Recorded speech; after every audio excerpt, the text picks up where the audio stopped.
Hello everyone, મહાદેવર to all. તમારું સ્વાગત છે મારી ચેનલ ગુજરાતી ઝાયકા હબમાં. આજે આપણે ગોપાલનું તીખા મીઠા ચવાણું જે રેડીમેડ મળે છે એ આપણે સેમ ટેસ્ટનું ઘરે બનાવશું. તો ફટાફટ જોઈ લો કઈ રીતે બને છે આ ગોપાલનું ચવાણું. એ પહેલાં જો મારી ચેનલને હજી સુધી સબસ્ક્રાઇબ ન કરી હોય તો પહેલાં સબસ્ક્રાઇબ કરજો અને બેલ આઇકન પર ક્લિક કરવાનું ભૂલતા નહીં, એટલે મારા કોઈ પણ નવા વિડીયોની નોટિફિકેશન સૌથી પહેલાં તમારા સુધી પહોંચે. તો ચાલો ફટાફટ જોઈ લઈએ કઈ રીતે બને છે આ તીખા મીઠા મિક્સ ચવાણું.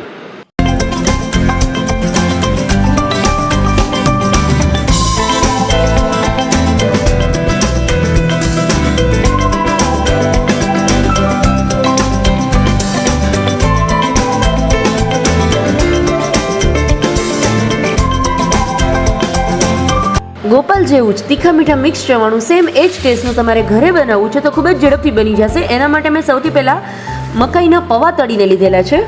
ફ્રેન્ડ્સ, ધ્યાનથી લાસ્ટ સુધી જોજો. પરફેક્ટ એ જ ટેસ્ટનું આપણે ગોપાલ જેવું તીખા મીઠા ચવાણું બનાવશું.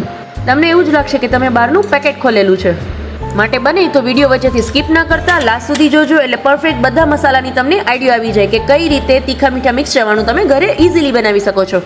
અને હા, જો સાથે સાથે હજી સુધી સબસ્ક્રાઇબ કરવાનું ભૂલી ગયા હો તો કાંઈ વાંધો નહીં, પણ હવે સબસ્ક્રાઇબ કરી દેજો અને બેલ આઇકન પર ક્લિક કરજો, એટલે કોઈ પણ નવા વિડીયોની નોટિફિકેશન સૌથી પહેલાં તમારા સુધી પહોંચે. એ બધા પૌવા તળાઈને રેડી થઈ જાય પછી એની અંદર હળદર અને મીઠું સપ્રમાણમાં એડ કરી દેવાનું અને પછી બરાબર પૌવાને મિક્સ કરવાનું. હાથની મદદથી થોડો થોડો પૌવાનો ભૂકો કરતું જવાનું અને મિક્સ કરતું જવાનું. તમે જોઈ શકો છો આપણા પૌવા છે એ કેટલા ક્રિસ્પી તળાઈને રેડી થઈ ગયા છે. અને ફ્રેન્ડ્સ, આની અંદર હળદર એટલા માટે એડ કરું છું કે એનો લુક છે એ બહારના પેકેટ જેવો જ આવે, એના માટે કલર આવી જાય સરસ, એટલા માટે હું થોડી હળદર એડ કરું છું, અને એ પણ પૌવા તળીએ ત્યારે. અને પછી એની અંદર હું તરેલા વટાણા એડ કરું છું, જેની અંદર મેં ખાલી મરચાંનો ભૂકો અને મીઠું નાખી અને રેડી કરેલા છે, તળીને રાખેલા છે, એ પૌવાની અંદર એડ કરશું. દાબેલા ચણા એડ કરશું. ફ્રેન્ડ્સ, આ બધા જે ઇન્ગ્રીડિયન્ટ અલગ અલગ હું યુઝ કરું છું, વટાણા છે, દાબેલા ચણા છે, સેવ છે, ઘણા બધા ઇન્ગ્રીડિયન્ટ આની અંદર હું યુઝ કરીશ. એ બધા ઇન્ગ્રીડિયન્ટ મેં ઘરે જ બનાવેલા છે અને તમારે પણ જો શીખવું છે કે આ બધું તમે ઘરે કઈ રીતે બનાવી શકો છો પરફેક્ટ ટેસ્ટનું, તો મને કમેન્ટ જરૂર કરજો કે તમારે સૌથી પહેલાં શું શીખવું છે, એ તમને હું જરૂરથી શીખવીશ. અને હવે મોરા ગાંઠિયા એડ કરું છું. ઝારાના તીખા અને મોરા બંને ગાંઠિયા એડ કરીશ.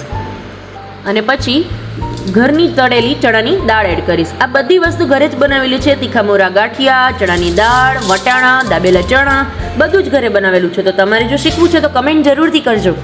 અને લાસ્ટમાં હું સેવ એડ કરીશ. હજી આની અંદર મીઠા શક્કરપારા પણ એડ કરી શકીએ, પણ મારી પાસે એટલો ટાઈમ નહોતો એટલે એ મેં સ્કીપ કરેલા છે, તો તમે એ પણ એડ કરી શકો છો. હવે આપણા બધા ઇન્ગ્રીડિયન્ટને એકદમ સરસ મિક્સ કરી લેવાનું. પહેલાં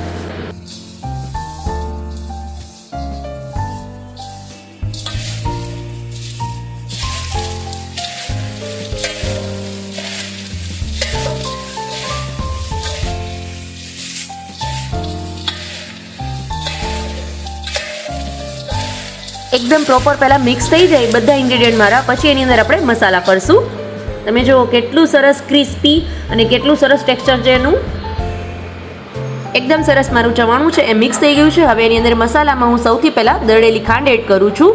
તમારા સ્વાદ પ્રમાણે અને તમારી ક્વોન્ટિટી પ્રમાણે તમે એની અંદર દળેલી ખાંડ એડ કરી શકો છો. એ પછી હું કશ્મીરી લાલ મિર્ચ પાવડર એડ કરું છું.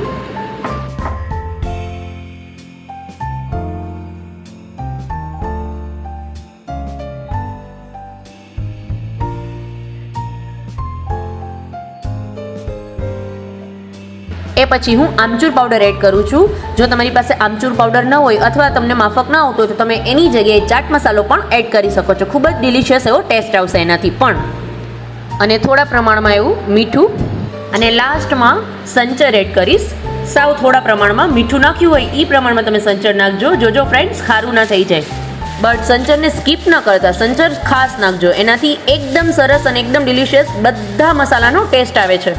અને હવે બધા મસાલા એકદમ સરસ મિક્સ કરી લેશું.